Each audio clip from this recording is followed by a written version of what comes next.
Nella suggestiva cornice offerta dalla Sala Chiaramontana del Seminario Vescovile di Agrigento si è svolta la sesta edizione del prestigioso concorso nazionale di poesia religiosa intitolato L'amor che muove il sole e l'altre stelle, promosso dal locale comitato della Società Dante Alighieri in collaborazione con la Curia Arcivescovile e la IMC provinciale, una manifestazione che ha puntato i riflettori sul testo poetico a sfondo religioso, aprendo le porte a nuovi racconti di coinvolgenti tematiche e trattazioni. In fondo testi proprio di poesie a carattere religioso specifico ce n'erano pochi, e invece ora, facendo questi concorsi nel corso degli anni, ci siamo accorti che proprio molti autori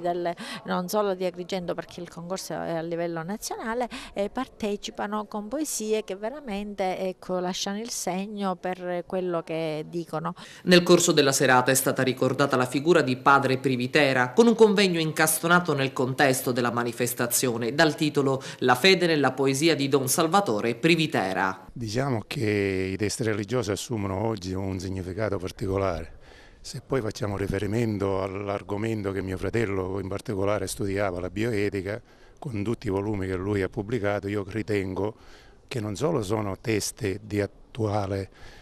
modernità, ma soprattutto che debbono essere studiati in particolar modo dai giovani, perché oggi l'etica, soprattutto l'etica della vita, è un argomento interessante, importante,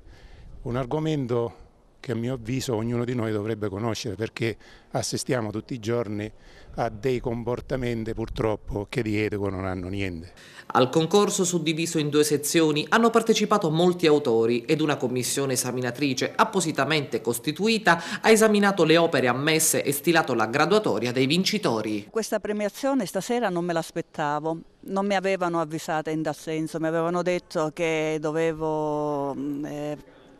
essere presente, che sì, mi avrebbero dato un premio, però avevano tenuto nascosto che si trattava del primo premio. Certo, essere la prima classificata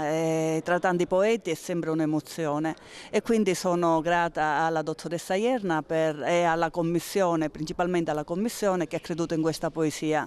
e mi ha quindi premiato. È un punto di riferimento per i giovani, non so, perché credo che alcuni giovani sì, siano vicini alla poesia, altri se ne sono distaccati nel tempo,